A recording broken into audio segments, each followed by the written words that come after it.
O podcast da família brasileira, o podcast da verdade, o GatoCast!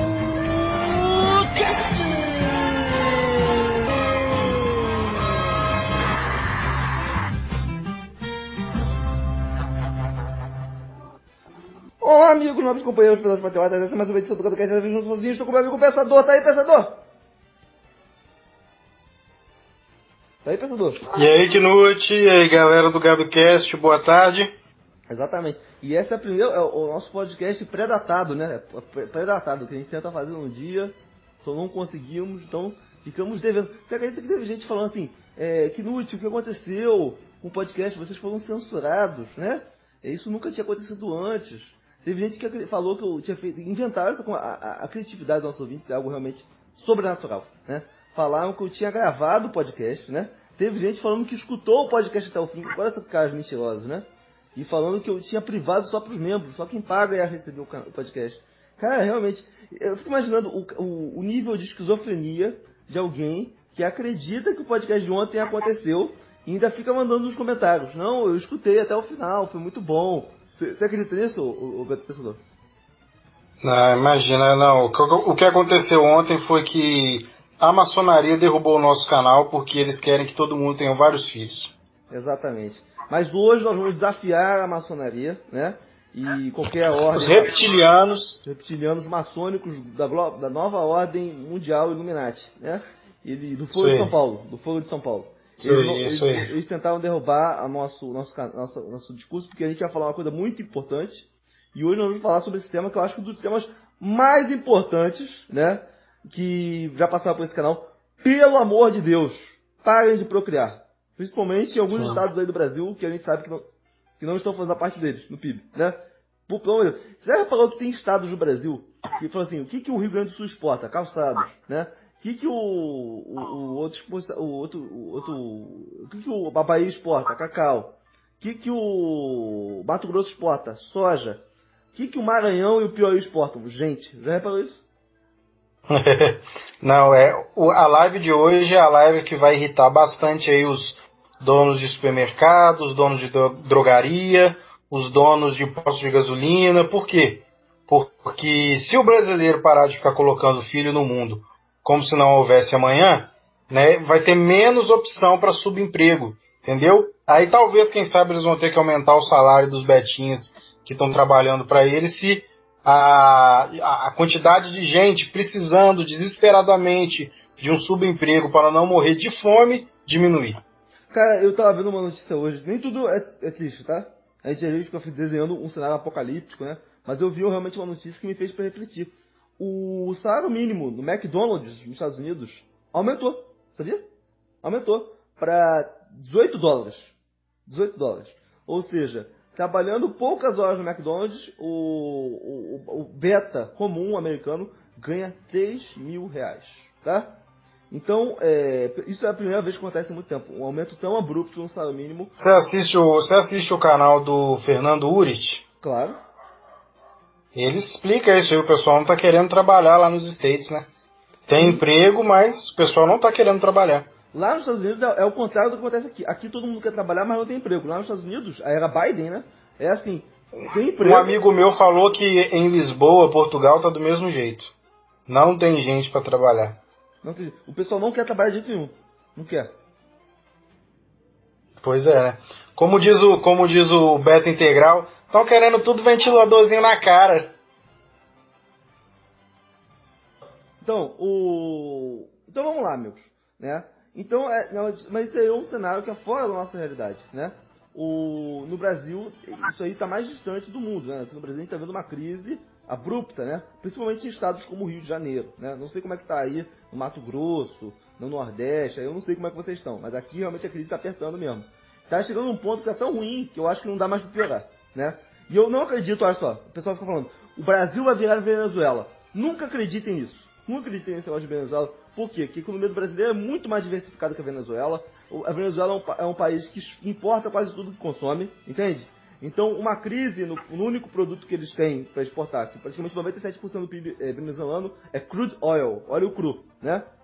Então, uma baixa no preço desse único ativo que eles têm para vender, a única commodity que eles têm, destrói a economia toda. O Brasil não, tem uma economia muito diversificada, né? É muito difícil o Brasil ficar igual a Venezuela, que o pessoal tem que matar os cachorros, né? Tô falando isso para tranquilizar o Brennett, daqui do meu lado, o pensador. Knut, você não acha que essa é a hora propícia para demitir o Paulo Guedes e chamar o Meirelles, não? Já passou dessa época há muito tempo. Já passou dessa época, né? Eu acho que o Paulo Guedes ontem, né? Que ele falou uma parada que eu achei, tipo assim, vexatória, assim, vocês estão conseguindo destruir a nossa economia, viu? Ou seja, o próprio cara admitindo que não tem muito o que fazer, né? Então, o único ministro que tem que podar suas palavras é o ministro da Economia, porque as palavras dele têm impacto na vida das pessoas, né? Já tem o Bolsonaro para falar besteira, o Paulo Guedes fica calado, né? Se eu fosse presidente, o Meirelles seria ministro da Economia e o Michel Temer chefe da Casa Civil. Não tem como o governo dar errado assim. Não tem como. É Meirelles for life, né? Ministro for life, né? Meirelles, né? E o Temer realmente só porque o cara já mostrou que sabe o que faz, né? Não que eu morra de amor pelo Temer, eu morro de amor pelo Meirelles. E detalhe, eu era um cara que defendia o Paulo Guedes com unhas e dentes, né? Só que infelizmente a realidade... Eu também, amigo. Eu também. Só que o cara, ele se demonstrou muito arrogante. Nós vamos privatizar, vamos arrecadar 2 trilhões de dólares com privatizações nos primeiros anos do governo. Então, cara, como é que ele acha que ele vai conseguir fazer isso? Né? Eu tenho um colega de infância meu, que ele foi coordenador do MBL, aqui no Rio, né? Já estou falando um detalhe, vocês vão conseguir encontrar quem é esse cara, né? O cara é muito babaca, entendeu? Ele já era babaca quando a gente era criança. Ele se tornou um cara muito babaca. Ele falou assim, cara, como esse cara defende Paulo Guedes? Eu tava vendo o Twitter dele, antes de começar, falando assim, não, Paulo Guedes é o melhor ministro da história do Brasil, é o liberalizador, né? É o liberal, o maior liberal da história. Ele fez a reforma da Previdência, ele quase fez a tributária, ele quase fez aquilo, ele quase, se tivessem deixado ele, seria muito melhor. Mas, amigo, para começar com a reforma da Previdência foi a reforma do Maia. A reforma do Paulo Guedes não foi nem votada, tá? O regime de... Ele queria acabar com o regime de repartição. Isso não foi nem votado, tá? E as outras reformas que ele quis passar, nenhuma chegou perto do Congresso. Nenhuma avançou nas comissões. Então essa adoração que existe pelo Papo Guedes, né? É algo completamente desmedido. Mas o papo de hoje não é sobre Papo Guedes, o papo de hoje é sobre antinatalismo, né? Que é a única saída. Eu acho que é a única saída. Você acha que é a única saída? Sim, eu estava conversando com a minha avó agora, ela estava assustadíssima com o valor da comida, né? Falou, coitado dos meninos agora que estão nascendo agora nessa geração. A situação tá ficando preta. Aí eu falei pra ela, olha, eu não acho que, não parece que é coitado dos meninos não, porque o pessoal aí tá fazendo filho como se não houvesse amanhã, como se o Brasil fosse país de primeiro mundo, gente tendo 3, 4 filhos, então, por que eu vou ter dó desse pessoal que tá nascendo, se os próprios pais deles não parece que não tem dó dos meninos, né? Cara, qual é a maior responsabilidade que o ser humano tem na sua vida? É colocar um inocente no mundo. Essa é a maior responsabilidade. Você não pode colocar um ser humano no mundo para sofrer. Não pode. Mas, infelizmente, o chimpa brasileiro, né? O brasileiro comum. Qual é o sonho delirante do brasileiro comum? O sonho delirante, né? Principalmente o evangélico. O brasileiro comum evangélico. Casar com 20 anos, sem ter uma carreira bem estabelecida, com uma mulher bem nova, né? Bem inexperiente também em relação à vida. Ir morar num barraco ou na casa dos pais, né? E como não tem nada para fazer sexo o dia inteiro, até fazer muitos filhos.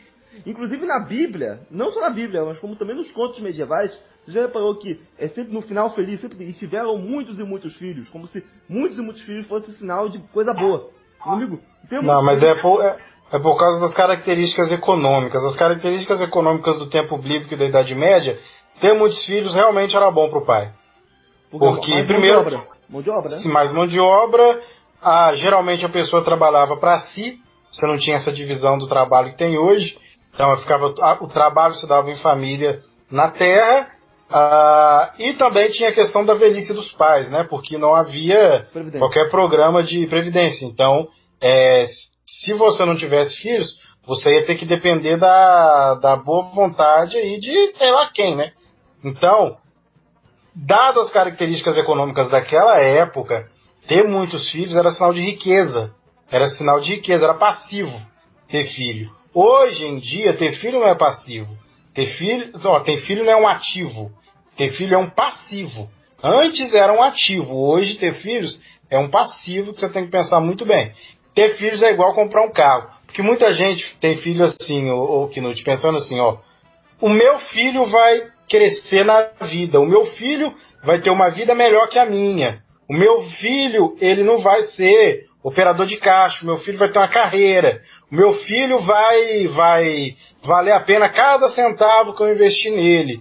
Eu vou investir no meu filho agora, mas um dia ele vai ser advogado, médico, juiz, e aí ele vai me dar uma vida de rica. É assim que a minha mãe pensa, por exemplo. E a maior parte dos brasileiros tem esse tipo de pensamento. Só que o que está acontecendo? Está cada vez mais difícil os filhos terem uma vida mais confortável que a dos pais. Sim. Eu inclusive conheço várias pessoas que conseguiram ter vidas confortáveis, né? Mas eles falaram assim, não consegui passar isso para meus pais. Meus pais morreram antes de me ver, de eu poder dar uma vida confortável para eles. Né? Pessoas que eu conheço que conseguiram vencer na vida, mas depois dos 50 anos. Cara, aí não já vi vários casos assim também. Então isso é uma ilusão aí, que infelizmente o brasileiro ele gosta. O que aconteceu muito nas últimas décadas é o seguinte, ó. Por exemplo, meus pais tiveram uma infância e uma adolescência de merda, tá? De merda. Vários irmãos, muita privação, né? Por causa que a casa era cheia, casa pequena, não tiveram oportunidade de estudar, porque tiveram que trabalhar muito cedo. Só que a partir do momento que eles ficaram adultos e foram construindo a vida deles melhorou para um caralho. E aí a gente vê a questão inversa agora, né? Porque os meus pais, por exemplo, me deram uma infância e uma adolescência de rei, se comparado com a infância e adolescência que eles tiveram, né? A minha infância e adolescência foi muito mais próspera que as dos meus pais. No entanto, agora que eu me tornei adulto, eu tenho 25 anos e não consigo sair da casa deles, porque senão eu viro mendigo, ou seja, a minha vida não melhorou depois de adulto como a vida dos meus pais melhoraram. Com 25 anos, meus pais já eram casados, tinham uma casa própria, não pagavam aluguel. Meu pai estava trabalhando na Fiat Automóveis. É outro país, um país que tinha indústria, né? Que coisa horrorosa, Sim. né? Hoje a gente vive num país, amigo, que o Brasil, olha só, tanta merda acontece no Brasil, mas qual é pior? O país não pensa a longo prazo. Tipo assim, qual que é o produto que a gente faz? O nosso petróleo, o pessoal fica falando sempre, por que o petróleo tá, o combustível está R$7? Por quê? Porque o Brasil, o pessoal fala, mas o Brasil não é, o Lula não tinha prometido pra gente que nós éramos suficientes em petróleo, né? Ela falou assim, não, amigos, o nosso petróleo é um petróleo pesado, né? Para o nosso petróleo ficar consumível, né? Ele precisa passar por uma refinaria. E as nossas refinarias não conseguem trabalhar o nosso petróleo. De modo que esse petróleo pesado que a gente tem, o que a gente faz? A gente vende ele cru, né? E a gente importa o petróleo bom. Entendeu, o pensador? Sim, sim. Então é por isso que o preço do petróleo nunca vai baixar, né? Mesmo a Petrobras pode ser privatizada, pode ser estatizada, enquanto o Brasil não tiver poder de refino, entendeu? O ponto da questão é o seguinte, quando que a gente vai ter poder de refino? Aí o que acontece com as autoridades? Como a gente pensa só no curto prazo, assim, vamos pensar só naquilo que vai dar lucro imediato. Então, o que dá mais lucro imediato? É vender o petróleo cru, vender banana, é vender cacau, né? Então, tentar construir uma refinaria é muito caro, né, a longo prazo. Então, o que os nossos governos estão fazendo? Fechando todas as refinarias, né? Todo aquele capital produtivo de engenheiros que poderiam estar construindo, aumentando a produtividade das refinarias, para daqui a 10, 20 anos a gente poder ter suficiente na capacidade de refino, nós estamos matando isso, né? Estamos ficando completamente independentes de quê? Das refinarias lá fora, né? Você tem certeza disso que você está falando, Knut? Como assim? Porque não é possível que o nosso jogador de xadrez 4D cometa esse tipo de erro, de fechar as refinarias para vender petróleo bruto, sem pensar no futuro. Maquiavel dos tempos modernos fazendo uma coisa assim? Sim. Não só... O cara que leu Shinzo? É o Sun Tzu. É o Sun Tzu do xadrez. Shunzu. Mas assim, isso eu tô falando porque qual é o principal estado... e detalhe, o Rio de Janeiro é o estado que produz 80% do petróleo da bacia de Campos. Tá? O petróleo brasileiro está todo no Rio de Janeiro, né? E só que com a passagem de refino, a gente refina 20% do petróleo que é refinado no Brasil. Por quê? Porque a política do Estado é levar as refinarias para onde? Lá pra puta que pariu, onde não tem logística nenhuma, entendeu? Leva lá para onde o Lula teve votos. Eles construíram a refinaria, entendeu? Mas foi no Rio de Janeiro? Não, lá no Nordeste, né? Ou seja, o filho da puta foi lá, tirou as refinarias do Rio, né? E levou pro Nordeste. E as poucas que tinham, agora o governo atual tá fechando. Então tem como essa porra dar certo? Não tem como, entendeu? A coisa que a gente tem que ir mais produtiva é porque o governo é imediatista, né? Imediatista. O que dá mais lucro a curto prazo? É vender petróleo cru, né? Então cria-se o que no Rio de Janeiro? Uma geração de desemprego estrutural. E fora que as indústrias estão fechando, o setor de serviços, que é o setor que está conseguindo resistir mais bravamente, né? É um setor que está sendo ocupado por mulheres. Então o que a gente está vendo? Cada vez mais mulheres ganhando mais do que homens. E tudo isso tem impacto na economia. Tudo isso tem impacto na vida social da gente. O pessoal fica falando, a taxa de natalidade está diminuindo, né? Mas por quê? Porque cada vez mais mulheres no mercado de trabalho, porque só elas têm acesso ao mercado de trabalho, né? E cada vez menos, só que mulher não consegue ter filho sozinha, ela precisa de homem. Onde estão os homens com salários suficientes para se casar? Não tem mais, cara. Qual a porcentagem de homens que tem um salário para manter uma família, ô pensador? Eu certamente não tenho. Então, e eu paro para pensar assim nas pessoas da minha idade, eu não vejo. Eu vejo um monte de trouxa evangélico aí casando cedo, achando que está fazendo vantagem, mas sinceramente eu sei que daqui a 10 anos eles vão estar divorciados. Do jeito que eu vi muitos que casaram aos 18, divorciaram agora. Sim. Então, o que acontece? A gente está vendo um país que existe uma questão que o jovem, ele sai do ensino médio, essa porra de ensino médio não sai pra porcaria nenhuma, é um exército de desempregados que estão saindo. Primeiro que a economia não cresce. Se a economia não cresce pelo menos 2%, não tem como realocar as pessoas que estão chegando, tá?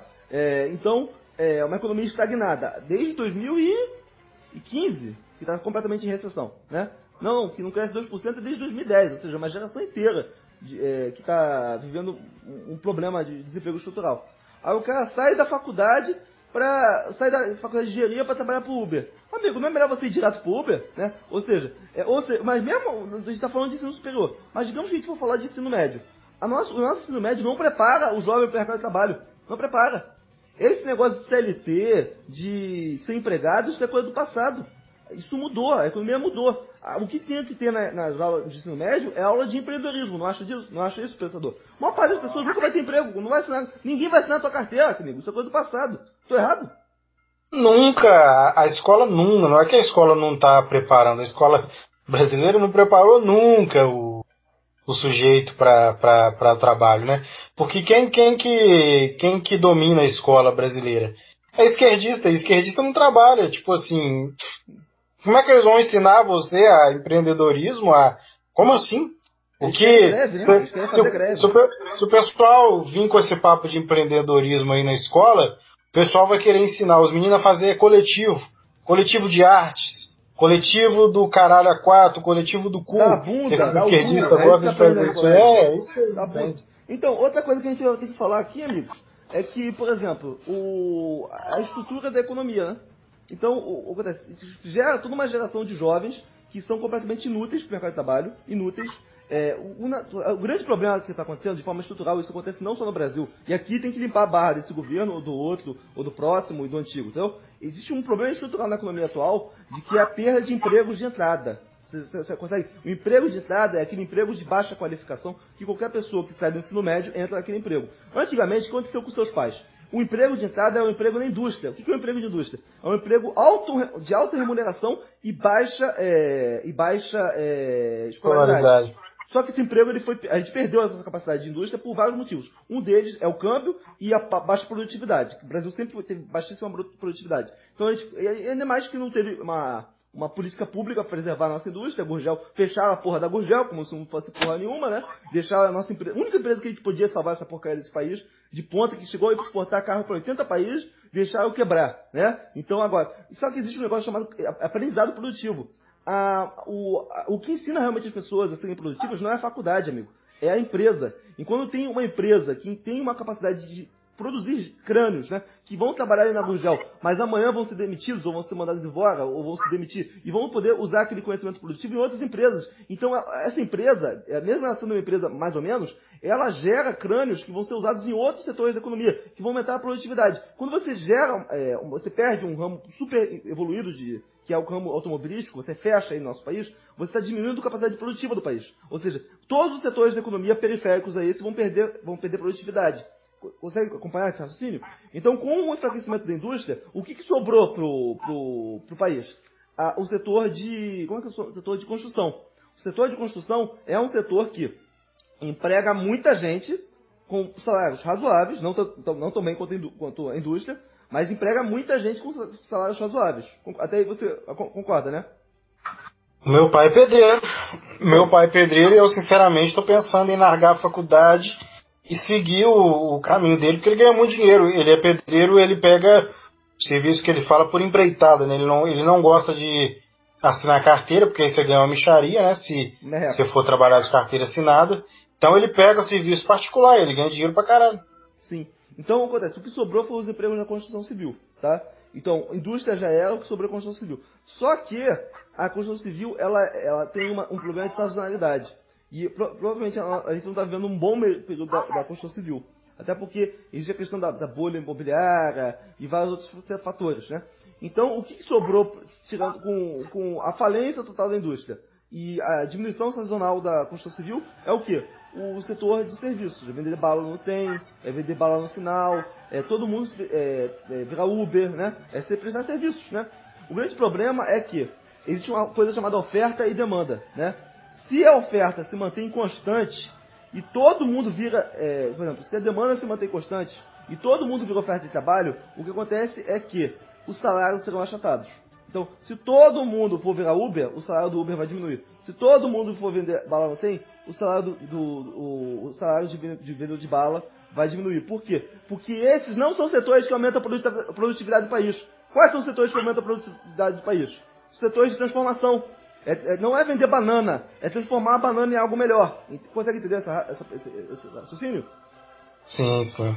Então, ou seja, o Brasil está se especializando naquilo que não vai beneficiar ele. Enquanto isso, Coreia do Sul, Tailândia, Vietnã, China, o que eles estão investindo? Em indústria de transformação, em capital produtivo. Eles estão pensando. E outros países, como os Estados Unidos, o Vale do Silício, que é um dos lugares mais progressistas, esquerdistas do mundo, né? Eles estão com o imposto lá em cima, né? Então aí você pensa, não, quanto maior o Estado, pior, né? Mas não acontece. Por quê? Eles já se ligaram que o capital do século XXI não é o capital físico, é o capital intelectual. Então, por que eles estão na vanguarda? Porque eles sabem que esse negócio de transformação já ficou para trás. O que interessa agora para o século XXI é você conseguir produzir mentes. Quem que vai construir, por exemplo, a gente vai ter uma impressora 3D, que vai poder desperdiçar milhares de indústrias, né? Em indústria 3D. Mas quem que vai ser o projetor dessa indústria 3D? Quem que vai ser os arquitetos dessa indústria 3D? Quem que vão ser os projetistas? Quem que vão ser o pessoal que vai ter o trabalho criativo? Os Estados Unidos já está na ponta disso aí. Enquanto isso, o Brasil está pensando no quê? O Brasil está pensando em ensinar as crianças na escola a chuparem pau e darem o cu. É educação sexual. A gente está muito lá atrás. O Búfalo Reprodutor doou R$2. Ele falou assim: salve, o que vocês acham do boom do ramo de energia solar? Eu acredito que esse é um ramo de energia verde, é um ramo que vai crescer muito, tá? E que o Brasil tem uma grande vocação estratégica no setor de energia verde, que não está sendo explorada. Mas em algum momento, algum presidente vai querer explorar esse setor de energia verde aqui no Brasil e a gente vai se dar bem. Essa é a nossa única vantagem reprodutiva. O Búfalo Reprodutor deu outro R$2 e falou assim: a probabilidade do keynesianismo é favorecer os amigos do rei. Sempre. Sempre, sempre. Inclusive, esse é o grande problema de você beneficiar a indústria. Por quê? Porque você pode, de forma estratégica, beneficiar a indústria. Mas, aos poucos, um governo corrupto como o PT, o que vai acontecer? Em vez de beneficiar a indústria, de fato, que precisa beneficiar o país, eles vão beneficiar o quê? A indústria que pagou as campanhas deles. Então, o keynesianismo no Brasil tem sempre esse problema. A corrupção aqui é endêmica. Então vamos lá. Quando que eu decidi chamar o Knut pra gente fazer essa live aí sobre antinatalismo, né? Eu tava assistindo a live dele sobre o nosso amigo, como é que é o nome daquele cara barbudão lá? Felipe Chaves. Isso. Felipe Chaves, né? São 30 requisitos para encontrar esposa? Sim. Né? E aí o Knut estava acompanhado da nossa querida Kate e de um querido amigo gay assembleiano ANCAP bolsonarista. Deus abençoe. Deus abençoe aí, nosso querido Daniel, amigo gay assembleiano bolsonarista ANCAP. Sim. E daí eles falaram, né, que concordam com o nosso amigo Filipinho no quesito de que você tem que se casar com uma mulher que queira ter filhos, não é verdade? Que queira que você pague pensão para ela no futuro. Que ter filhos hoje com essas leis é muito vantajoso para a mulher. Outro dia eu estava vendo na página do nosso amigo lá, o Rosvídeos Falantes, a mulher teve filho com o cara O filho ficou vivo durante alguns momentos, né? Depois veio a falecer, né? E a mulher já foi fazer uma pergunta. Tive filho com um cara muito rico e o filho não vingou. Posso requerer algum benefício? Entendeu? A mulher não deixou nem o cadáver do filho esfriar e já estava querendo perguntar para as advogadas se ela tinha algum direito a alguma coisa. Claro que deve ter, né? Direito à pensão psicológica, né? Alguma coisa. Sim, afinal de contas, né, ela perdeu 9 meses da vida dela gerando o filho do cara. Isso aí dá uma pensão boa. Mas aí, né, aí eu discordei de dois pontos específicos, né? O Felipe e os amigos aí falaram que realmente a mulher tem que ter filho. E o Felipe falou que a mulher tem que ter pés bonitos e limpos. E aí vocês discordaram, inclusive o Knut. Só que nisso daí eu concordo com o Felipe, entendeu? Case-se com uma mulher que tem um pezinho bonito e limpo. Nada daquelas mulheres que andam com o pé todo sujo por aí. Como esse que tá na thumb, né? Exatamente. Mas por quê? Uma LPR. Loira do pé rosa. Então vamos lá. Exatamente. Agora LPR, vamos incorporar isso aí. O João T. do Oeste falou assim: neoliberalismo e financiarização desde os anos 90 do Brasil, Coreia, investimento em capacidade produtiva atrelado a processo produtivo da economia. Não adianta mandar todos para a faculdade com crescimento a 0,5%. Com certeza. Eu vi um estudo que aponta que 2 países, uma é a Nigéria e o outro, se não me engano, era o Laos, né? Não é o Laos, não. Singapura, tá? Então acontece que durante dos anos 70 para os anos 90, a Nigéria teve um grande aumento de capacidade educacional, entendeu? Diminuiu fortemente o analfabetismo, entendeu? Né? E colocou muitas pessoas no ensino superior. Tipo assim, fez um milagre educacional a Nigéria, né? Em comparação com outros países da África, né? Fez um milagre. Enquanto que Singapura não teve muita mudança no seu aparato de educação, né? Em Singapura não é comum as pessoas fazerem ensino superior, sabia? Não é comum. Não precisa. Sabia? Não é comum. Não é comum. Na Coreia do Sul não é comum. Na Coreia do Sul não é comum ter ensino superior. Não é comum. É mais comum você ter ensino superior no Brasil do que na Coreia do Sul, né? Então, até porque lá não tem ensino superior gratuito, né? Então, mas qual país que teve um aumento da produtividade? Foi a Coreia do Sul. Não foi a Nigéria. Por quê? Porque o que você vai fazer com um monte de gente formada? É um monte de diploma de desempregado. O negócio é você capacitar as pessoas para um setor que é a sua vocação estratégica, né? Então, não adianta você ficar capacitando as pessoas em faculdades, em milhares de cursos de engenharia, de medicina, medicina tudo bem que tem demanda, mas de engenharia, e principalmente de advocacia, de contabilidade, quando não tem demanda para isso. Aí cria-se um excedente populacional, entendeu? Em comparação, lá na Coreia do Sul, o que eles investem? Eles investem no contrário. Ao invés de investir na faculdade, eles investem em aumentar a capacidade produtiva do país. Vamos exportar. E aí o próprio mercado, né, vai gerir a questão da capacitação. As próprias pessoas vão, sabendo que existe maior demanda para determinados setores, vão criar faculdades para isso. É uma diferenciação que existe de países que estão na merda e de outros países que estão na melhor, né? Enquanto os países estão na merda, vão querer achando que vão fazer faculdade de engenharia, que as empresas vão sair do nada, né?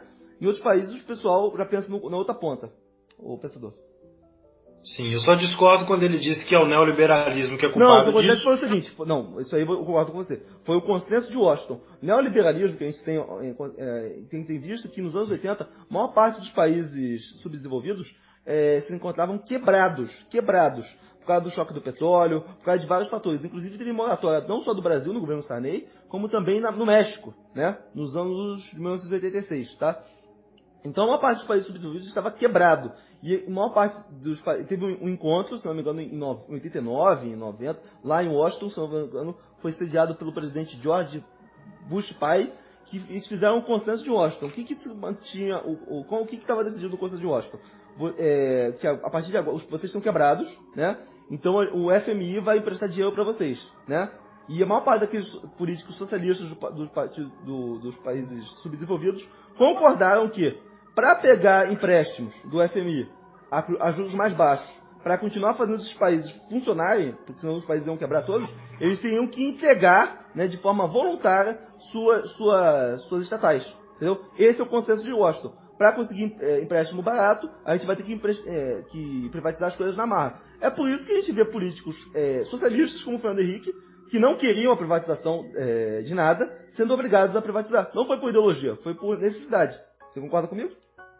Sim, exatamente. Antes de culpar o neoliberalismo, você tem que se perguntar uma coisa. O Brasil é um país neoliberal? A resposta é meio óbvia, né? O próprio termo neoliberal, ele é um xingamento esquerdista, cara. Você já conheceu alguém que falou assim, eu sou neoliberal? Eu nunca conheci alguém que falou assim, sou neoliberal. No Brasil, não. Não, eu conheço liberal. Eu não conheço nenhum neoliberal.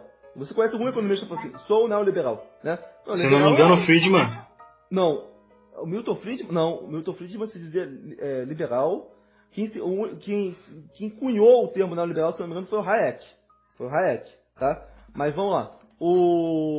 Então vamos lá, amigo. Numa situação em que não dá para ter filhos. Primeiro a gente falou da questão da economia. Agora vamos falar da questão real mesmo? Cultura. Dá para ter filhos numa cultura em que o filho é que manda no pai, né? Deixa eu te contar a história. Lembra lá da minha última participação, onde eu contei que fui passar aí 7 dias no meio do nada no Brasil com minha namorada? Sim. E aí eu contei a linda história daquela jovem senhora sem dentes, cabelo pro alto, que tem 7 filhos. Sim. Milhares de brasileiros são assim.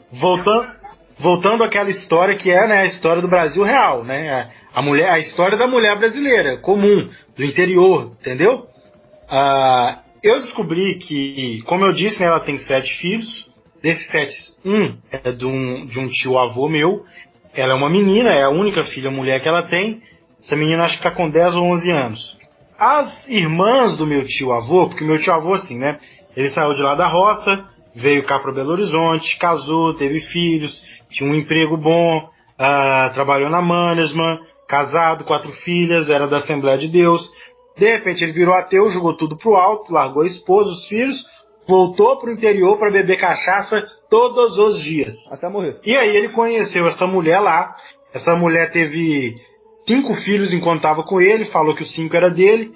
Quando ele foi fazer o teste de DNA, só uma era dele de verdade. Ele pagou pensão pros outros à toa. Aí, o que aconteceu? As filhas que esse tio meu teve aqui de Belo Horizonte, pegaram essa menina, trouxeram para BH, matricularam ela numa escola, estavam prontas para dar ela alguma chance de vencer na vida. Porque assim, viver hoje em dia numa grande cidade não significa que você vai vencer na vida. Mas, do jeito que ela tá lá no interior, numa casa com 7 irmãos e com uma mulher louca, ela está completamente fodida, entendeu? Completamente. Só que aí, olha só como é que o pessoal não gosta, o Knut, de dizer que não existe amor maior que amor de mãe. Nada supera um amor de mãe. Você tem que dar a vida pela sua mamãe. Obedeça a sua mãe mesmo que ela esteja errada, não é assim que falam? Sim. A mãe amorosa dela, ao invés de deixar a menina aqui para, né, ter alguma chance de vencer na vida, ela começou a ligar e a ameaçar: se vocês não trouxerem minha filha para viver na merda comigo de novo, eu vou chamar a polícia e dizer que vocês sequestraram ela, eu quero a menina aqui comigo. Ou seja, no final das contas, as minhas primas foram lá e devolveram a menina para ela. Aí, o que acontece? Essas tias minhas poderiam ter entrado na justiça, né, para tentar ficar com a guarda da menina, poderiam ter partido para briga, mas o que essas primas minhas devem ter pensado? Olha, e se a gente faz isso tudo, gasta uma grana, uma energia, consegue a guarda definitiva dessa menina e ela começa a dar problema pra gente aqui. A gente não vai poder dar nela um tapa, que é perigoso prender a gente. Então é melhor evitar a dor de cabeça e devolver a menina pra mãe dela. No passado, ela teria ficado lá. Sim. Se tivesse essa vez. Como era comum antigamente, o jovem, aconteceu na minha própria família, tá? Isso aconteceu na minha própria família. Todo mundo sabe que eu tenho minha avó trabalhou como prostituta, pegou sífilis e teve problemas neurológicos, e ela teve que distribuir os filhos dela para membros da família. E era comum. Nenhum dos filhos da minha avó foi criado por ela, né? Inclusive minha própria mãe. E viraram traficantes, viraram bandidos, viraram gente ruim? Todos têm curso superior. Todos. Entendeu? Pois é. Todos, né, se tiveram um futuro decente, entendeu? Se tivesse ficado com ela no barraco, numa favela, né, estariam todos traficando ou mortos, né? Ou prostitutas, igual a ela, né? Mas então, o que a gente pode falar é o seguinte, né? O mundo mudou. Hoje a responsabilidade de você... Depois do estatuto da chibata da criança e do adolescente, né? As coisas mudaram, amigo. As coisas mudaram. Hoje... Estatuto Champinha. É o Estatuto do Champinha, né? Hoje você não pode disciplinar a sua criança, né? Na Bíblia está escrito lá, não cesse a vara ao teu filho. Se você meter qualquer tipo de disciplina pro teu filho, se você falar alto com seu filho, seu vizinho já pode te denunciar pro conselho tutelar e você se fode, entendeu? Então, amigos, ter um filho hoje, não tô falando de ter filho de Jamie Salkin, isso aqui é o papo batido, a gente não vai nem tocar nesse assunto, tá? Tô falando de você ter seu filho mesmo, você acha que é seu filho biológico, né? Com uma mulher que você viu ficar grávida, né? Isso aí, pra começar, isso custa muito dinheiro, mas a gente não vai falar disso agora, a gente vai falar do ponto de vista cultural. Hoje em dia você não cria o filho, quem cria é a televisão, quem cria é o Felipe Neto, porra, entendeu? Anitta. Cara. Quem cria é a Anitta, a Luísa Sonza. Imagina ter uma filha hoje em dia, vale a pena. Big Brother, a Juliette. Sim, você aqui, a lei de violência psicológica serve para a relação de pai com filha. Certo. Então, muito cuidado você, Betinho, aí que tem uma filha mulher, que tá aqui no nosso canal, ela pode te denunciar por violência psicológica. Tu não quer deixar ela dormir com o namorado na sua casa, ou com a namorada, isso pode ser violência psicológica. Ou com os namorados. Né? Exatamente. Não quer deixar ela ficar andando de shortinho, aparecendo a polpa da bunda? Isso pode o quê? Atrapalhar o pleno desenvolvimento dela, não é, Knut? E atrapalhar o pleno desenvolvimento de uma mulher, o quê? Violência psicológica. A liberdade dela como mulher. William Alves, MGBR, eu acredito que seja MTGO, falou assim: minha oração de beta consciente. Obrigado, Senhor Deus, por eu ser solteiro e não ter filhos. PS, vasectomia, R$1.200, legalizada após 25 anos. Parabéns, William, você fez a decisão certa. Eu só não faço vasectomia porque no meu caso vasectomia é coping, uma vez que eu não tenho menor chance de transar. Então pra mim eu não preciso. E eu não faço porque eu tenho medo, eu admito. Então pra você que tá no coping. Eu não tô com coping não. Porque a chance de eu transar é ínfima. A chance de você ter filho é complicado. Agora vamos lá. Então, vamos conferir que ter uma filha nos dias de hoje é uma merda. Porque sua filha com 10, 12 anos vai começar a tentar imitar a Anitta. Não, vai começar vai ver a Anitta e falar assim: qual é o modelo de feminilidade? É a Anitta, então eu vou fazer a mesma coisa que a Anitta faz. Vou pros bailes, vou beber, encher a cara mesmo, vou zoar, vou curtir, vou pro pancadão, vou pro batidão, vou pros becos. Aí você vai lá, cria sua filha com o melhor leite ninho, com o melhor ovo maltino, com as melhores frutas, né? Com os melhores alimentos. Vai chegar um cafajeste lá, espirrar leite quente da tua filha e depois ele vai meter o pé, né? Ele vai meter o pé e você vai ter que bancar. Não só o seu filho, né? Como os seus netos também. Quantos amigos nossos aí, aqui do GadoCast, que falam assim: Knut, não foi minha mulher que engravidou de outro cara, foi minha filha. Isso acontece todos os dias. Pais, homens de família, homens de bem, né? Que acabaram, às vezes, muitos da igreja, homens da palavra de Deus, que acabam tendo que custear a vida promíscua da própria filha. Mas é porque esses homens da igreja também são uns bostas e não mandam porra nenhuma dentro de casa, né? São uma completa negação de masculinidade. Eu não conheci um pai de igreja que realmente prestasse para alguma coisa, que não fosse um completo babaca dentro de casa e deixasse a mulher e a filha fazer tudo que bem entendem. Agora, eu vou convidar os ouvintes a procurarem o que? Lá no Instagram, os Instagrams das meninas que fazem sucesso com o público teen, que vai ali dos 10 aos 15 anos. Parece que essas blogueirinhas, elas só esperam fazer 14. Assim que elas fazem 14, a primeira foto que elas postam é da raba. E aí ficam aquelas meninas mostrando o rabo o dia inteiro. Eu poderia falar nomes aqui, mas são menores de idade, então é melhor não. Mas vocês sabem de quem eu tô falando. A menina de 15 que desde os 13 namora, posta foto com 13 anos na cama do lado do namoradinho. Tem uma loirinha. Né? Tem uma loirinha, acho que o pessoal vai saber de que eu tô falando. Eu acho que agora ela deve estar com 16 ou 15. Mas ela faz sucesso desde, 12 anos. E desde 12 anos ela já tinha um namoradinho, postava foto na cama com ele. E assim, desde os 13 anos com vestido colado, dançando, mostrando o rabo. E agora só piorou, porque ficou mais velha, agora ela mostra mesmo assim, é uma loirinha com uma carinha de criança, mas tem um corpão. Não é a Melody, tá? Ela faz muito sucesso no Instagram e no TikTok. Mas assim, eu fico pensando, a menina vê aquela dali, ela quer ser igual a menina.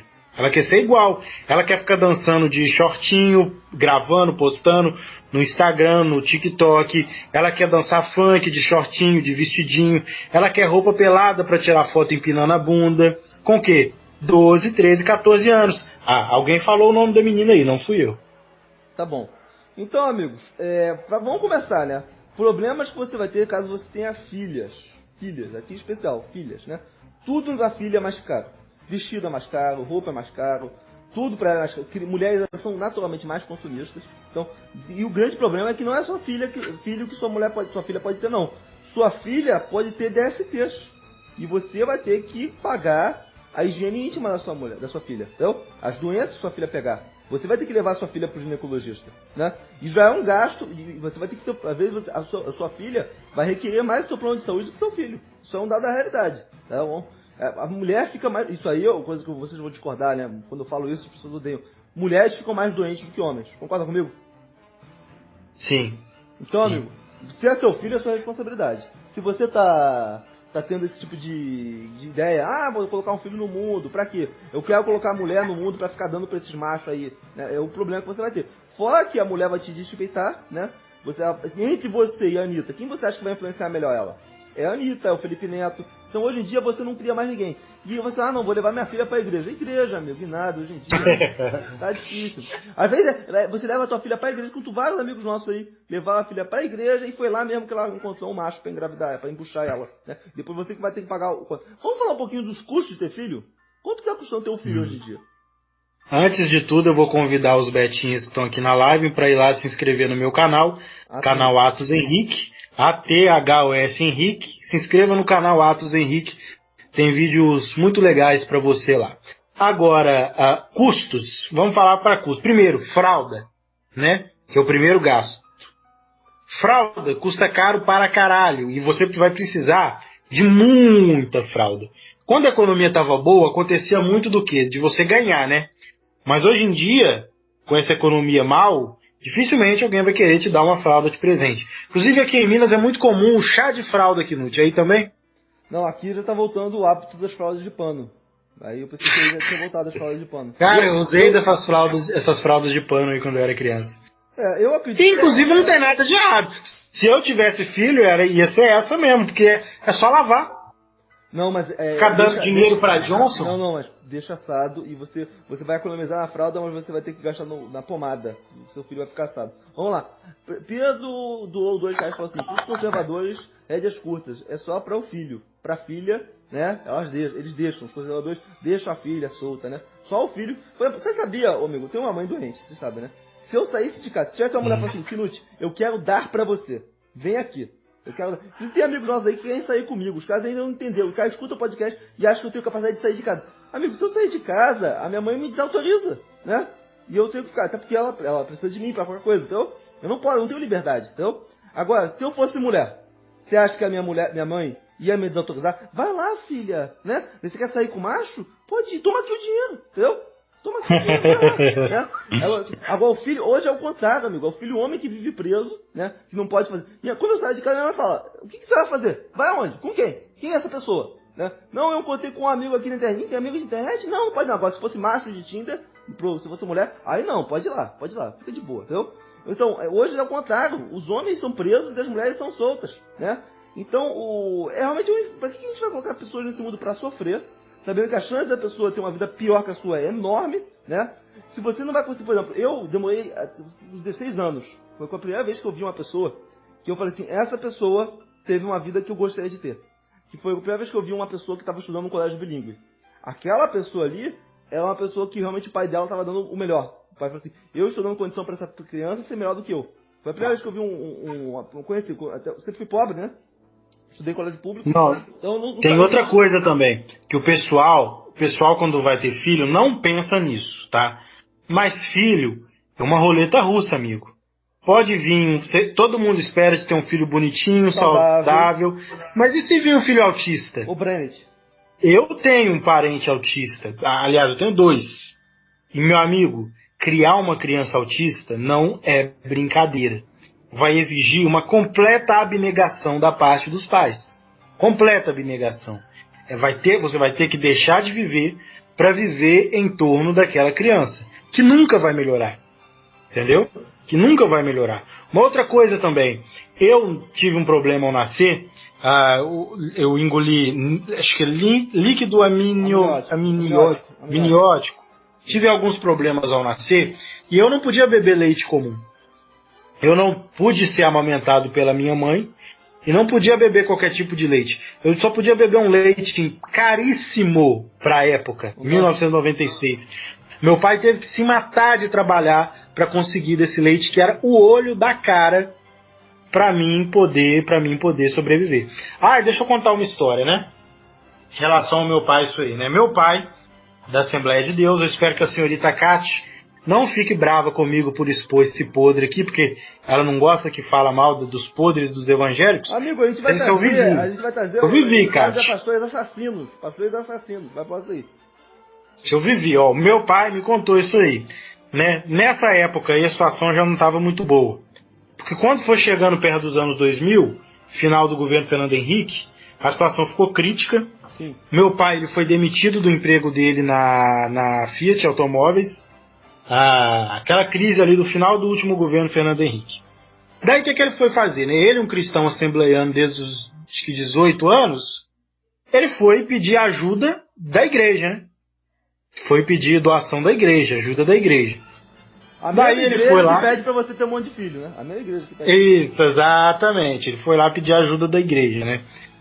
Pedir cesta básica da igreja. E diz que ele, assim, toda semana ele pedia pro pastor, nada. Pedia pro pastor, nada. Aí mandaram ele para o setor de assistência social da igreja. Aí prometeram mundos e fundos que ia ajudar ele, que era para ele voltar outro dia, ele voltava no outro dia, nada. Voltava no outro dia, nada. E, tipo assim, e passando dificuldade dentro de casa, eu precisando de leite caro para beber, ele desempregado, precisando pegar bico, a inflação nessa época deu uma subida, final do governo Fernando Henrique Cardoso. Uma merda. E a igreja só enrolava ele. E de repente ele começou a perceber que outras pessoas que tinham uma situação melhor que a dele estavam ganhando cesta básica. Mas por quê? Porque eram puxa-sacos de pastores, entendeu? Daí ele desiludiu e nunca mais pediu ajuda para a igreja. Graças a Deus, Deus abençoou. Eu não precisei de ajuda da igreja, ele conseguiu me criar sozinho. Mas se ele dependesse da ajuda da Assembleia de Deus, Ministério de Nova Lima, para me criar, eu estava morto. Cara, isso aconteceu com a minha avó. Minha avó é completamente comprometida, sempre deu tudo que tinha dava de dízimo, até que ela pediu, ela passou por um momento de muita dificuldade, né? E ela pediu pros irmãos da igreja alguma ajuda, né? Você acredita que nenhum deu? Os irmãos da igreja, nenhum ajudou. Nem o pastor, nem o presbítero, nenhum ajudou. Todo mundo tinha. Sabe quem que ajudou minha avó? Quem? O vizinho macumbeiro. Depois desse dia ela nunca mais deu dízimo, graças a Deus. Porque ela, imagina, a pessoa, aquela crente orgulhosa, né? Ela, não, é a palavra de Deus, não sei o que, tal. Quem ajudou ela foi justamente o macumbeiro. Deus usou o macumbeiro, inclusive, né? E outra vez eu me lembro que essa aí, para eu já adulto, tinha um casal aí que estava com um filho com problema, né? Apesar de cadeira de rodas, né? E a igreja enrolando. E aquela luta, amigo, você ficar, amigo, não sei se você já tiver um parente, eu tava com uma mãe sem poder andar sem cadeira de rodas é muito difícil, amigo, né? Imagina uma criança ter com problema, né? E a igreja nunca deu a cadeira de rodas, você só prometeu. A pessoa só precisou ir uma vez no centro espírita e saiu de lá com a cadeira de rodas que eles tinham. Eu senti tão humilhado, sabe? A minha humilhação escutar isso aí, entendeu? Minha humilhação. Os membros da igreja, né, não deram a cadeira de rodas para criança. Agora, o pessoal que não é nem da religião deles foi lá e deu no primeiro dia. Isso me deixou assim completamente envergonhado, tá? Mas enfim, esse é o Brasil. O JG Oliveira doou R$5, falou assim: Roberto Justo disse um dia desses que o Paulo Guedes era um gênio. O Roberto Justo falou muita merda na vida dele, mas ele tá cheio de dinheiro com uma mulher gostosa, isso que importa. Então, vamos lá. Se a gente for analisar friamente, o problema de você ter filho não é nem o filho em si. Já começa com a mulher grávida. Por quê? Tem os alimentos gravídicos, né? Ter uma mulher grávida custa caro, porque você vai ter a obrigação de manter ela viva, alimentada, né? Então, o que aconteceu é que já começam os gastos na hora da gravidez. E tem vários amigos nossos, né, que eles são obrigados a comprar um carro para a mulher, porque a mulher impõe que o cara compre um carro, né, porque as mulheres ficam com medo, né? Porque ali no meio da gravidez elas podem morrer. De estourar a bolsa, né? E elas não têm como ir pro hospital. Tem que ficar refém de táxi, de Uber, de transporte público. Então muitas mulheres impõem que o cara tenha um carro. Então muitas vezes o cara já começa tendo prejuízo assim. Ele tem que alugar um carro, comprar um carro, porque senão corre o risco da mulher chegar em trabalho de parto, sofrendo pra caramba. Você entende esse fator, né? Sim, sim. Olha, eu decidi que não teria filhos, eu tinha acho que uns 17 anos por aí. Eu tinha uma namorada no ensino médio. Essa namorada era louca pra ter filho, louca. Tanto é que eu terminei com ela, acho que não demorou nem um ano pra ela conseguir ter um filho. E sim, ela era louca pra ter filho. No início do namoro eu até pensava em ter também. Mas depois eu fui vendo a realidade como é que era. Meu pai teve um papel muito importante nessa decisão minha também de não querer ter filho. Porque meu pai, ele fala abertamente comigo, olha, eu queria ter filho, mas eu não queria ter filho logo no início do casamento. Sua mãe disse que estava tomando remédio. Mentiu. Quando eu vi, ela estava grávida. Não, toda mulher faz isso. Toda mulher faz isso. Quando eu vi, ela estava grávida. Não tinha, né, um ano de casamento, mais ou menos, aí ela já estava grávida. E sim, né, isso aí é crime, do ponto de vista da ética libertária, da ética de propriedade privada, isso é crime. Não, isso aí é Agora, ética libertária o nosso cu, porque as mulheres fazem isso, sempre fizeram e vão continuar fazendo. O corpo, vamos falar a verdade, tá? Gravidez é uma escolha da mulher, ponto final. Você não tem como você averiguar o corpo da mulher, a não ser que você seja um mestre da técnica Billings, né? Alguns aí acham que são, né? Mas se a mulher quiser ter filho, ela vai ter. Não tem como você querer impedir ela, entendeu? Pois é, mas é o seguinte, né? O homem, se o homem impõe à mulher a gravidez, ele é um monstro. Sim. Agora, quando a mulher impõe a um homem a gravidez, ele que seja um homem de alto valor para pagar a conta, né? Pra bancar, pro resto da vida dele. E ai dele se ele quiser tirar a criança. Aí é um monstro. Aí, ou seja, se a mulher quiser tirar a criança, é guerreira, é feminista e empoderada. Agora, se o homem quiser tirar a criança, aparece na novela, é o vilão da novela, né? Pois é. Então, pois é. Então é isso aí, amigos. Quem espirra dentro... Cara, sério, eu nunca te passei por isso, mas eu conheço um amigo meu que quando a namorada dele insinuou que estava grávida, ele desmaiou. Eu tipo assim, eu nunca passei por isso. Mas sério, é pra acabar. Mas continuando a minha história aí. Aí, né, eu decidi, acabei terminando com essa menina. E aí, alguns anos mais tarde, eu conheci a minha atual namorada. A minha atual namorada, ela era bem ativa em tal movimento Shield Free, que é um movimento até militante, assim, antinatalista. Eu não gosto muito. Eu estou pela liberdade. Você quer ter filho? Tenha. Você não quer? Não tenha. Quem quer ter filho, pare de encher o saco de quem não quer ter e vice-versa. Sendo que o mais inteligente, sobretudo para o homem, é não ter filho. Isso aí eu digo sem medo de errar. Sobretudo para o homem, o mais inteligente é não ter filho. Hoje em dia, a minha namorada ela tem muito medo do julgamento. Por quê? Porque uma coisa que a gente tem que falar aqui é a pressão social. Sim. Para que as pessoas tenham filhos. Amigo, a instrumentalização do indivíduo pelo coletivo, o nome disso. O Brasil é um país extremamente natalista. Extremamente natalista. Eu já ouvi da minha mãe que eu deveria ter um filho para pagar a minha dívida com a sociedade uma vez que eu já nasci. Você já ouviu alguma coisa assim, Knut? Não, o que eu escuto é, por exemplo, poxa, meu filho, a nossa família veio da Europa, passamos por tantas dificuldades e, por exemplo, todo mundo sabe que eu tenho meus familiares são ou gays ou deficientes mentais, né? Então, se eu não quiser ter filhos, morre esse ramo da família, né? Você fala assim, poxa, a gente passou por tudo isso, pra chegar aqui, você não quer ter um filho? Eu falo assim, mas mãe, eu não consegui. Simplesmente isso. E se a minha geração não acabar aqui, vai acabar daqui a 5 ou 6 gerações. Não precisa continuar. Pra que você quer continuar isso? Né? Vou colocar mais pessoas sofrendo. Porque é igual esse pensamento coletivo. A gente passou por... Não, meu amigo. Aquele seu antepassado, individualmente, passou por muita coisa e ele já morreu. Entendeu? A gente não passou por muita coisa. Você deve alguma coisa? Não devo nada pra ele. Nem conheço, porra. Nem conheço. Aí acontece. E outra coisa que eles sempre usam. Esse é um argumento que conservadores costumam usar. E também MTGOs, né? Acredito não. Porque se vocês não tiverem filhos... Olha só, começa a tática da ameaça, do medo, né? Se vocês não tiverem filhos, né? Os muçulmanos vão ter. né? Aí, por exemplo, então, ou você tem o filho, então, amigo, pra mim, eu acho maravilhoso que o muçulmano tenha filho, ele pode ter filho quanto ele quiser, só não peça pra pagar, né? Mas enquanto ele estiver pagando, o problema é dele. Aí uma outra tática que eles usam é o seguinte, é terrorismo mesmo, fala assim, não, porque se vocês não tiverem filhos, a economia vai entrar em colapso, né? Só que esse raciocínio, ele acredita que a gente está na economia de 100 anos atrás. Eles esquecem que existe um negócio chamado ganho de produtividade derivado da tecnologia, que antigamente era preciso que existe muitas pessoas concentradas na base da pirâmide para poder pagar para custear a produtividade da sociedade. Mas com o advento da tecnologia, menos pessoas na base da pirâmide conseguem sustentar toda a população. E o aumento da tecnologia é quase que exponencial nos outros dias. Então não precisa ficar enchendo pessoas, muito pelo contrário. O que a gente está vendo é que existem pessoas sobrando. Por quê? Já existem, o aumento da tecnologia da última geração já foi de tamanho que as pessoas que os nossos pais geriam já estão sobrando, já estão, tipo assim, completamente... Se fosse a maior parte dos jovens, assim, que estão desempregados, desaparecessem, ninguém ia sentir falta.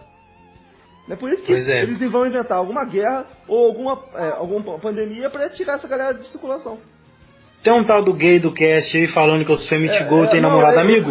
Eu não sou MTGO. Eu não sou MTGO. Esse aí é mesmo do MBL. Chato pra caralho, fala. Tinha que ser. Eu não sou MTGO. Aí é o seguinte, tem essa questão da pressão social, que é muito maior sobre as mulheres do que sobre os homens, eu tenho que admitir. Eu falo e foda-se que eu não quero ter filho, e se me encher o saco eu brigo. Agora ela mesmo já costuma, não posso ter filho, já tenta sair pela tangente, porque a cobrança ela sabe que é muito. É muito forte. A mulher é feita pra ser mãe, e a mulher falar que não quer ser mãe, ouviu o Rodrigo Constantino, ele fez um vídeo, você viu esse vídeo do Rodrigo Constantino? Eu nem acompanho o que esse merda aí fala. Merda, não, eu até gosto dele, não vou mentir não, eu gosto do Rodrigo Constantino, mas esse foi um comentário de merda que ele fez. Ele chegou e falou que se a mulher não quer ter filho é uma puta, é um não sei o que, entendeu? Constapano, Rodrigo Constapano. Não, assim, foi um comentário completamente sensível com as mulheres que não podem ter filhos. Ou com as mulheres que... Não tô falando que não podem porque tem algum problema físico. Tô falando que não podem porque não tem dinheiro, que é a maior parte das mulheres. Sabe que se fizer o filho, cagou a vida delas pra sempre, cagou a carreira. Um comentário desse do Rodrigo Constantino é um comentário de verme. Não, nada contra a pessoa, eu gosto dele, eu acompanho a carreira dele há mais de 10 anos. Mas assim, foi um comentário extremamente feliz. Pra mim foi pior do que aquele da filha estuprada, né? Que ele falou que... E um outro problema no Brasil é a lei medieval de como é que fala? Que faz a ligadura? Laqueadura. A lei laqueadura no Brasil é uma merda. Uma merda. E pela lei de laqueadura, a gente vê que as feministas, elas querem a legalização do aborto simplesmente porque elas querem a legalização do aborto, porque elas querem matar bebês. Sim, se elas realmente estivessem preocupadas com o bem-estar das mulheres, elas estariam mobilizadas para mudar a lei de laqueadura no Brasil. A mulher, para fazer uma laqueadura, ela precisa ter mais de 25, 3 filhos, ser casada, autorização do marido, e mesmo assim não é certeza, tá? Mesmo assim, nós tem casos de mulher que pede, entra com o pedido aos 25, consegue aos 30. Entendeu? E a igreja é contra, hein? Você sabe que a igreja é contra essas leis, né? Claro, né? Quem vai pagar o salário do padre e do pastor? Se o pessoal não ficar fazendo filho como se não houvesse amanhã. Embora os padres mesmo não tenham filhos, né? Você já reparou que quem menos pode é quem mais tem filho? É por isso que faz uma merda. Não tem... Amigo, a mulher fez 18 anos e não tem filho zero, já pode fazer laqueadura. O que eu sou contra, por exemplo, porque tem muita mulher que é filha da puta também, né? Ela vai lá, o que acontece muito? A mulher vai lá, faz laqueadura, aí arruma a porra de um macho novo, né? Mete o chifre, mete o pé na bunda do macho anterior.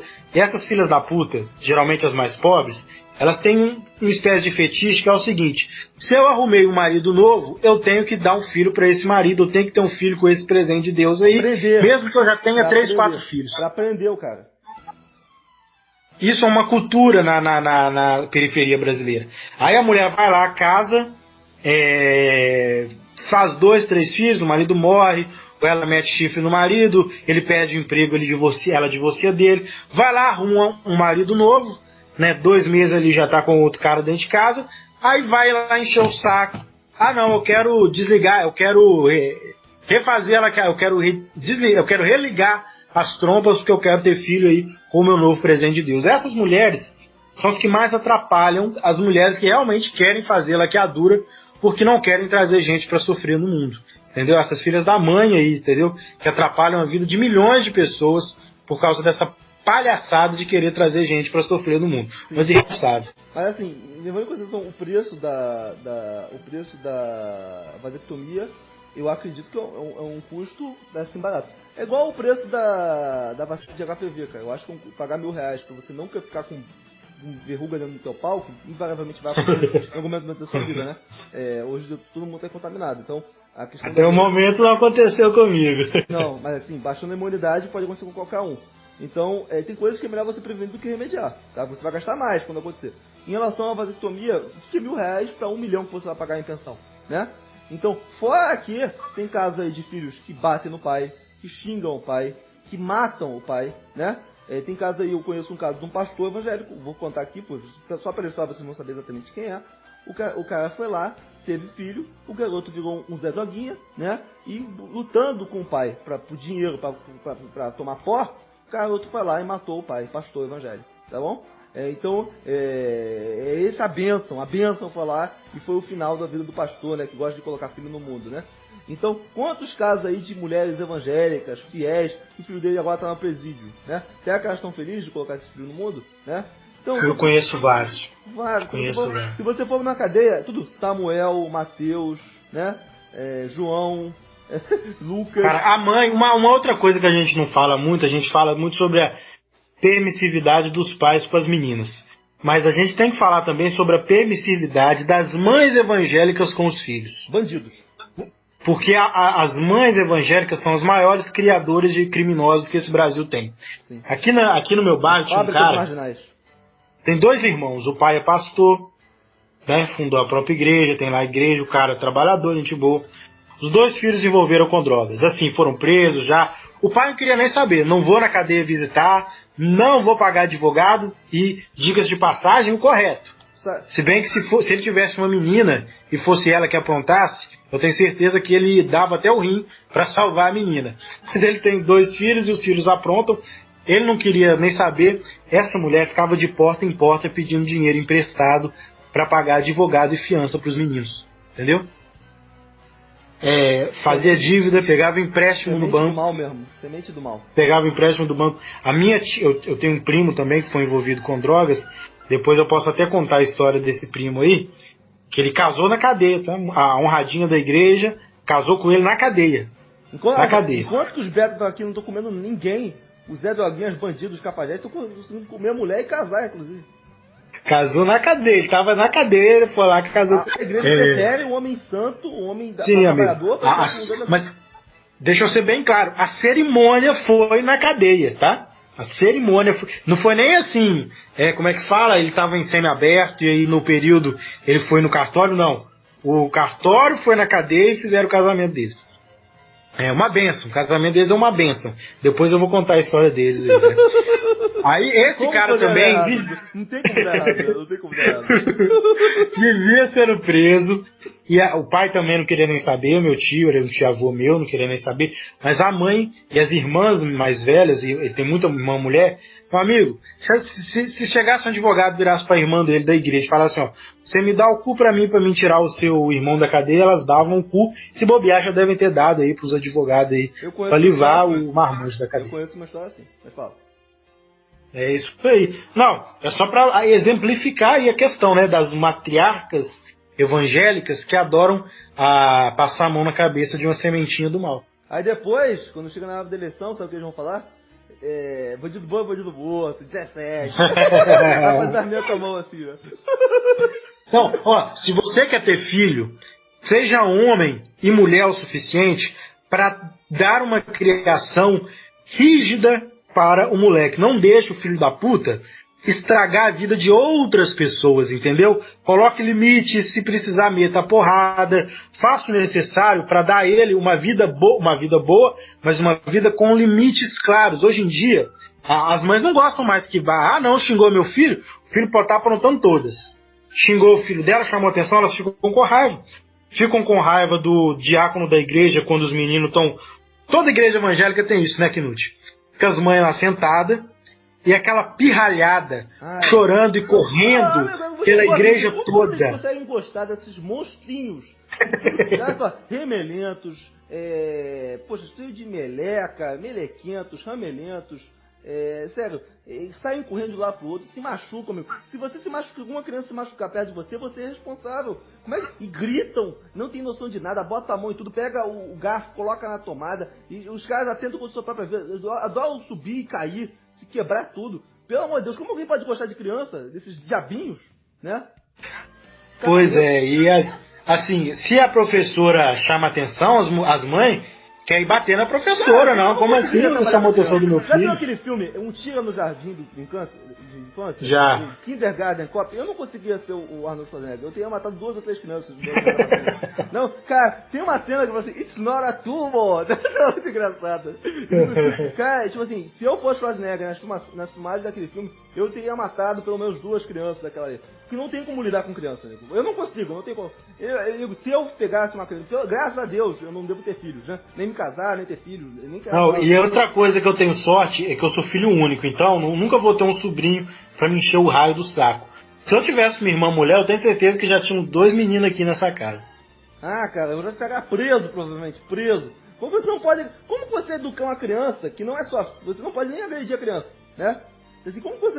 É a criança que te bate, porra, né? A criança que xinga, você não pode nem xingar. Então, pelo amor de Deus, ficou impossível, inviável criar uma criança. Tipo assim, você não cria. É só peso. Tem alguma coisa boa em ter filho? Tem alguma coisa boa? Você ganha alguma coisa? Só, pra mim, isso é vantagem de quem recebe Bolsa Família. Pra quem recebe Bolsa Família, eu entendo ter filho. Fazer um monte de filho. Só se o filho se der bem lá na frente, que é quase impossível no Brasil. Cara, e aí eu me lembro daquela reportagem que nós já comentamos no último episódio do Deep Brasil, o Brasil real, né? De uma casa governada por uma senhora evangélica, uma casa que só tinha mulheres, né? No qual dividia um barraco 7 pessoas, né? E no caso, a filha mais jovem falou assim, a casa já está cheia, mas já está preparando para o novo morador, já que a filha mais nova dela, de 14 anos, já está grávida, né? Então, aí o meu colega chegou e falou assim, existem casos no Brasil em que o aborto não deveria somente ser legalizado, mas obrigatório. Amigo, novinha de 14 grávida, hein? Amigo, Meu Deus. Você olha, por exemplo, aqui no Rio de Janeiro, é comum você ver aquelas pessoas assim, no estágio... Você sabe que os mendigos transam, mais que a gente, né? Eles transam mesmo. Com certeza. Metem mesmo. Mendigos, sexo heterossexual e sexo gay. Eu já vi na rua, gays transando, né? Se não tem mulher, não pense que eles vão ficar na mão, não. Inclusive, uma vez eu estava vendo um mendigo ali perto do consulado americano, aqui no Rio de Janeiro. O cara tava batendo uma zinha, descascando a banana em frente ao consulado dos Estados Unidos, mendigo. E aí apareceu uma mendiga e falou assim, e aí, vamos transar. A mendiga bem derrubada, bem gorda. A mendiga, não quero, chega pra lá, não quero transar contigo não sei o que. Aí o mendigo foi sair, deve ter ido atrás de um amigo pra transar. Você pensa que eles vão ficar igual a gente? Não, amigo, mendigo não tem lei não, é igual cachorro no cio. Então, mas tem muitos casos de mendigos que transam, né? E aí você vê aquelas mulheres cracudas, né? Que isso é muito comum, amigos, né? Não sei se você já tiver a oportunidade de ir na Cracolândia, lá em São Paulo, na Estação da Luz. Meu Deus, The Walking Dead, né? Quantas cracudas grávidas não tem ali, porra, entendeu? Mulheres ali completamente viciadas em crack, né? Que essa esquerda filha da puta quer legalizar essa merda, né? É isso que eles querem transformar esse país num país de zumbis. E o pessoal ainda tem gente de direita falando assim, não, tem que legalizar mesmo, Knut, né? Tem que legalizar. O povo brasileiro está preparado para a legalização. Aí você vai lá, fica 2 minutos ali na Cracolândia, você vê pai vendendo o próprio filho por R$10, você vê mulher se vendendo por R$10, né? Amigo, a droga, ela destrói o ser humano. Você vê uma mulher cracuda se vendendo, se prostituindo por R$10 por uma pedra de crack, entendeu? Que futuro vai ter o filho dessa criança? Às vezes é grávida de gêmeos, Deus ainda vai e bota gêmeos na barriga da cracuda, né? Qual é uma outra coisa que a gente tem que falar é que tá ficando cada vez mais comum os pais que basicamente prostituem os filhos, entre aspas, na internet para que o filho consiga fazer algum dinheiro e pagar um pouco do que o pai gasta, né? Por trás dessas menininhas, exatamente, por trás dessas menininhas aí de 13, 14, 12 que tá no Instagram postando foto de biquíni, postando dança de funk, a maioria desses perfis, se você vai lá ver, tá escrito assim, ó, monitorado pelos pais. Antigamente, monitorados pelos pais significa o seguinte, o meu pai não vai me deixar fazer merda na rede social. Mas parece que o monitorado pelos pais está ali só para espantar as mensagens dos pedófilos, entendeu? Porque o filho lá na rede social mostra o rabo, mostra a pepeca. Como que, tipo assim, colocar um filho no mundo com esse tanto de abusador que tem, cara? Não, outra coisa. Você vê que aquilo ali, que aquele perfil, a menina não tá de shortinho, de biquíni à toa. A menina e a mãe sabe que aquilo ali vai aumentar o engajamento da página no Instagram. Ela tá nem aí, tem um abusador por do outro lado. E aí a mãe deixa a menina. Você deve até comprar os biquíni pra menina gravar, tirar foto, os shortinhos pra menininha de 13, 12 anos dançar funk. Por quê? Ela sabe que quem tá vendo aquilo ali é pedófilo, mas, pô, vai dar dinheiro, né? Então foda-se. Cara, sério. Então, sério. Enfim, cara, e o grande problema é que a gente tá aqui, mas infelizmente, eu não tenho 400 pessoas nessa live. O Breno tá querendo entrar no quarto, acontece. Tem 400 pessoas. Só que vai ter uma igreja hoje de noite com o Senhor Malacheia, lá do Bispo Pedir Macedo, lá do R.R. Soares, ou do Vaqueiro, né? Do gado lá. Tá? Já viu o Vaqueiro? Qual é o nome do Vaqueiro? Qual é o nome do Vaqueiro? O Valdomiro? Valdomiro. Cara, você já viu a posição de mãos? É igual um gado, contando gado, já viu? Não, eu acho que não tem cara pior do que aquele Agenor Duque. Agenor Duque são servos de... Amigos, as igrejas evangélicas se tornaram santuários de Satanás. Não fala isso, Knut. Você vai perder a Kátia. Não fala isso. Amigo, no passado, a igreja evangélica era a luz. Antigamente eu via muita história de evangélicos que eram perseguidos pela fé. Eu mesmo já fui perseguido várias vezes pelos meus valores. Hoje você vê evangélico ser perseguido porque tá na putaria mesmo, porque tá dando golpe dos outros, né? Não, antigamente eu ouvi falar. Saudades da perseguição. Já me falaram várias vezes que, por exemplo, antigamente o pessoal botava dinheiro na mão de evangélico assim, com confiança. Tipo assim, dava o dinheiro mesmo, botava, segura aqui R$100 pra mim, eu vou ali. O camarada voltava, o crente estava lá e devolvia o dinheiro. O crente ele era perseguido, mas todo mundo reconhecia que uma pessoa evangélica era uma pessoa de confiança. Tanto é que era muito fácil para crente trabalhar, arrumar emprego antigamente. Isso há 30, 40 anos atrás. Por quê? Porque o pessoal sabia que provavelmente não era um filho da puta, entendeu? Que estava ali trabalhando para ele. Sim. Era um cara de confiança. Agora, por exemplo, tem esse negócio de teologia da prosperidade, né? Que os pastores bandidos, servos de mamão, falam assim: não, se você estiver com uma dívida, dá dinheiro para mim primeiro e Deus vai te prover o resto, né? Para você cuidar da sua mãe, da sua família. E daí aí o cara vai lá e faz um voto de fé. Como é que faz? Prove a Deus, que está escrito lá em Malaquias, né? Malaquias que fala, né? Que onde testar e Deus aonde? Isso. Nas minhas ofertas. Aí faça a prova de mim, faça a prova de Deus, né? E aí o cara vai lá, pega o dinheiro dele, em vez de dar para alimentar o filho dele, dá na mão do pastor, e aí acontece.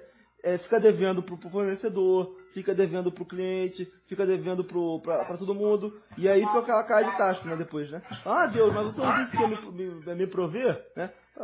Deus não te prometeu nada. Vou contar uma história um pouco pessoal aqui, só falar nela. Tem uma como é que fala? Diaconisa, uma obreira da Igreja Universal do Reino de Deus, que está devendo a minha sogra tem acho que quase um ano. Minha sogra é costureira, né? Uma roupa aí, porque né, a minha sogra fez um arrumo lá na roupa dela. E tipo assim, a mulher não paga. E nem fala mais na dívida, entendeu? Simplesmente finge que não.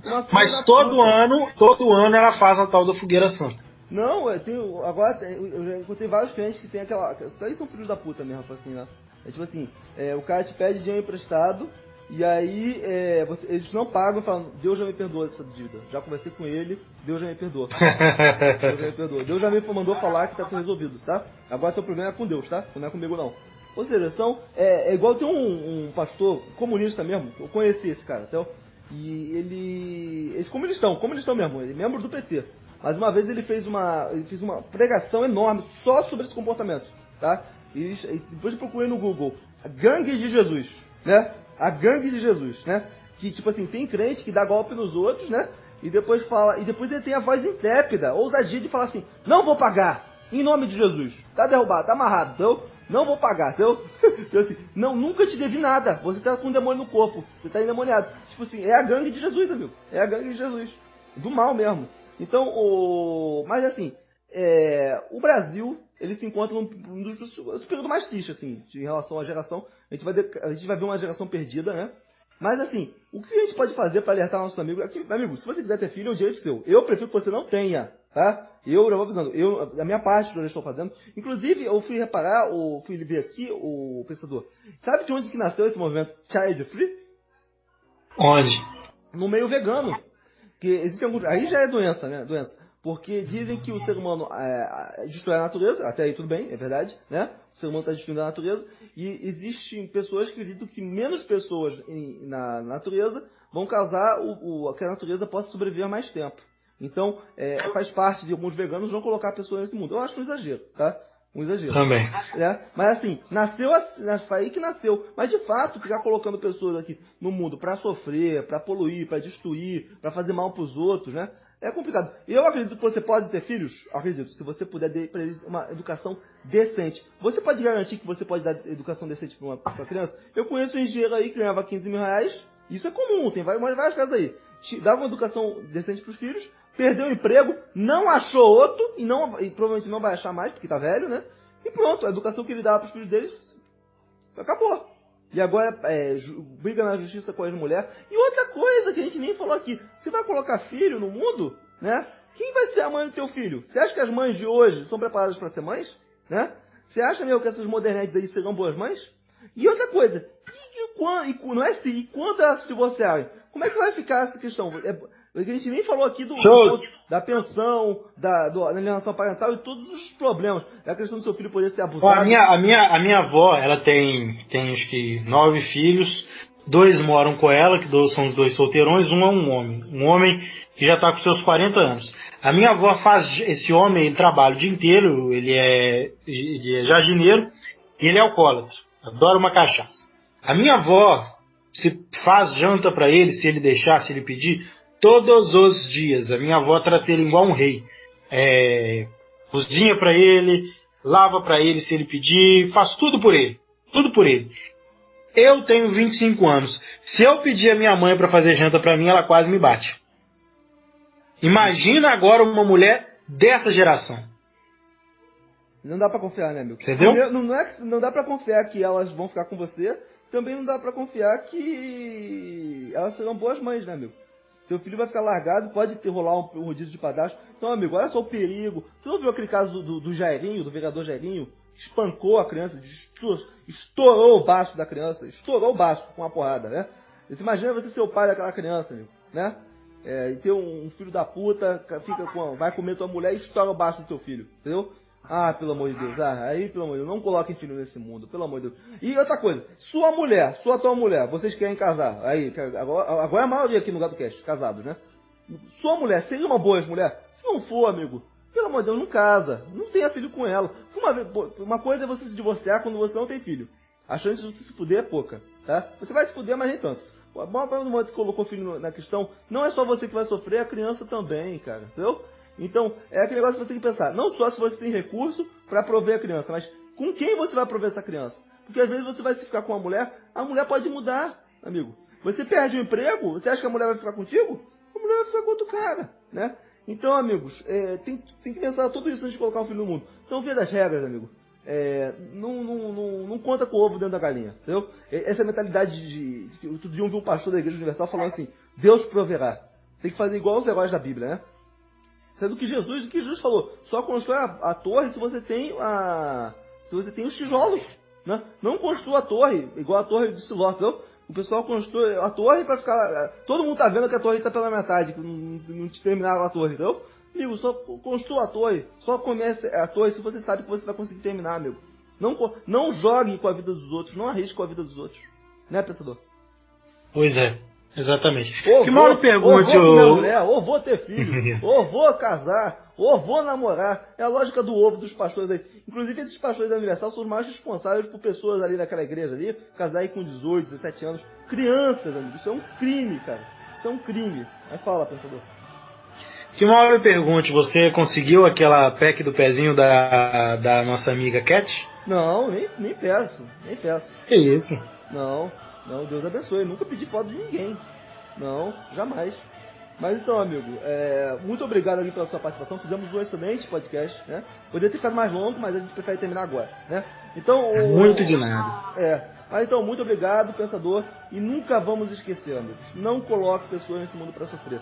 De sofrimento, eu consigo lidar com o meu sofrimento, mas eu não vou conseguir lidar com o sofrimento de outra pessoa que eu fui responsável a fazer. A pessoa pode sofrer, mas eu não fui culpado disso. O grande problema é que depois que você coloca uma pessoa no mundo, você não vai ficar pensando, eu fiz essa pessoa sofrer. Você vai naturalizar, não, mas eu não sabia, não posso ser culpado, e aí já era. Aí já fudeu tudo. Então é isso aí, amigo. Exatamente. Dá tchau pra eles. Tchauzinho, arriu! Arriu. Não vim a esse mundo por querer. Me colocar aqui sem me pedir. Minha opinião.